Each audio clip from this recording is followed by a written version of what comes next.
teman-teman semua, kembali lagi dengan aku. Di video kali ini kita akan kembali lagi membahas soal P3K kebidanan. Tapi sebelum ke videonya, jangan lupa di like, comment, subscribe, dan nyalakan lonceng notifikasinya supaya kalian gak ketinggalan video terbaru dari aku. Oke, tanpa lama-lama kita langsung aja ya baca ke soal nomor 1. Seorang wanita usia 26 tahun, G2P1A0, hamil 38 minggu, datang ke PMB dengan keluhan merasakan perut mules, semakin lama semakin sering. Hasil anamnesis, mules dirasakan sejak 3 jam yang lalu tanpa disertai lendir dan juga darah. Hasil pemeriksaan KU baik, tekanan darah 110/70, nadi 84, TFU 31, kepala sudah masuk 3/5. Hasil pemeriksaan dalam porsio tipis dan juga lunak, pembukaan serviks 7 cm, selaput ketuban utuh, presentasi kepala, dan bidang Hodge adalah bidang Hodge 2, teman-teman.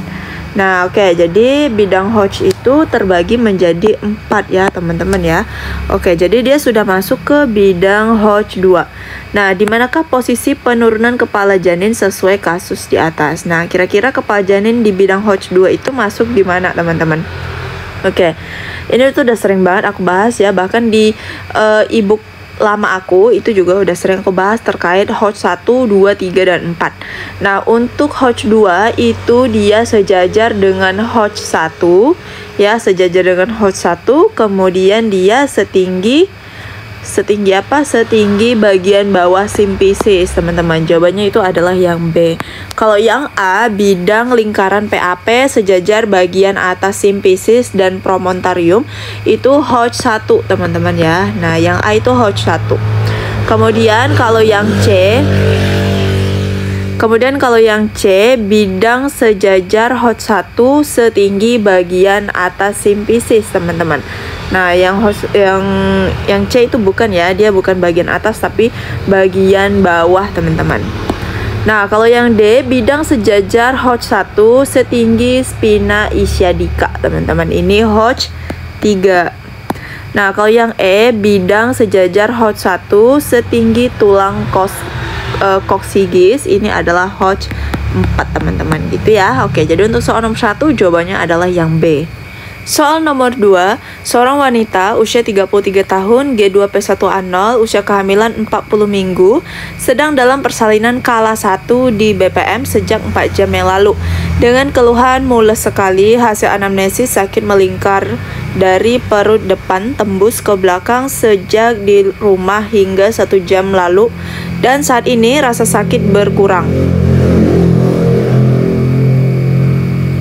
Hasil pemeriksaan KU baik, tekanan darah 120/70, nadi 80, suhu 36,6, pernafasan 18, TFU 33, press cap DJJ 140, kontraksi 2 kali dalam 10 menit dengan durasi 25 detik. Kemudian pemeriksaan dalam porsio tebal dan lunak, pembukaan serviks 6 cm, ketuban positif Hodge 2. Kelainan apakah yang terjadi pada kasus tersebut? Oke, jadi di sini dia udah pembukaan 6 ya. Sebelumnya sakitnya itu kontraksinya kuat banget, tapi kemudian sakitnya itu berkurang ya, teman-teman ya, hilang sakitnya. Nah, kontraksinya tinggal ini 2 kali sama 10 menit dengan durasinya cuma 25 detik. Jadi tuh sebentar ya, teman-teman ya, nyerinya. Oke, kelainannya. Nah, ini tuh biasanya gangguan pada his, bisa dikatakan yang namanya inersia uteri, teman-teman ya, inersia uteri. Nah, nanti dari inersia uteri itu ya, kan inersia uteri itu artinya kelainan his ya. Nanti itu terbagi lagi. Kelainan his, ada his hipotonik, ada his hipertonik, ada juga his yang tidak terkoordinasi, teman-teman. Nah, kita coba lihat dulu ya, yang A, inersia uteri primer. Oke, jadi kalau untuk inersia uteri primer ya, namanya primer itu kan berarti dari awal ya. Dari awal tuh hisnya emang sudah lemah dan persalinannya itu akan berlangsung lama, teman-teman, terutama pada kala satunya. Jadi dari awal tuh emang hisnya udah lemah nih kalau yang primer. Nah, kalau yang sekunder ya, sebelumnya tuh dia kuat nih hisnya, tapi makin lama makin berkurang ataupun makin hilang, teman-teman. Nah, seperti di kasus ini tadi nih. Nah, kalau yang C, kontraksi uterus hipotonik. Nah, kalau hipotonik itu kontraksi yang terkoordinasi tetapi lemah, teman-teman ya. Hipotonik ini sebenarnya dikatakan inersia uteri juga ya, yaitu his yang tidak normal. Fundus berkontraksi lebih kuat dan lebih dulu daripada bagian yang lain, teman-teman. Jadi, kalau yang D, kontraksi uterus hipertonik. Kalau hipertonik itu tuh hisnya terlalu sering dan terlampau kuat, teman-teman, sehingga tidak ada relaksasi rahim. Nah, kalau his yang tidak terkoordinasi itu adalah hisnya berubah-ubah ya. Kadang dia berlangsungnya seperti biasa, kadang lemah, kadang terlampau kuat ya. Jadi tidak ada sinkronisasi antara kontraksi, teman-teman. Kayak gitu. Jadi hisnya itu tidak efisien dalam mengadakan pembukaan. Nah, jadi sesuai kelainan apa ya? Untuk kasus ini kelainannya itu adalah inersia uteri sekunder, teman-teman ya. Kayak gitu. Kenapa tidak dikatakan yang C, kontraksi uterus hipotonik? Karena sesuai dengan kasus, teman-teman. Sebelumnya dia itu udah sakit dari awal ya. Dari awal tuh udah sakit banget kontraksinya. Tapi makin kesini itu rasa sakitnya berkurang. Itu kita masukkan ke dalam inersia uteri sekunder. Oke, jadi untuk soal nomor 2 jawabannya adalah yang B. Soal nomor 3, seorang wanita usia 31 tahun P2A0 melahirkan 15 menit yang lalu di Puskesdes. Riwayat persalinan, bayi lahir spontan, menangis kuat, gerakan aktif, plasenta lahir lengkap.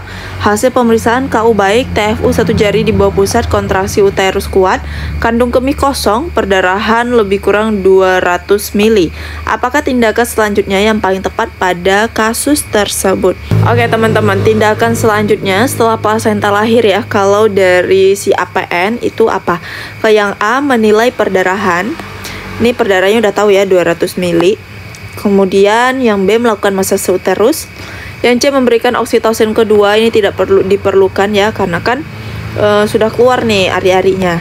Kemudian yang D, observasi TTV. Yang E, melakukan rangsangan puting susu. Yang E juga ini fungsinya biasanya untuk kontraksi ya, yang kontraksinya lemah. Oke, jadi begitu setelah plasenta lahir itu harus tetap memastikan kontraksinya kuat ya, dan juga jangan lupa melakukan masase uterus supaya kontraksinya itu tetap kuat seperti itu. Jadi untuk soal nomor 3 itu jawabannya adalah yang B.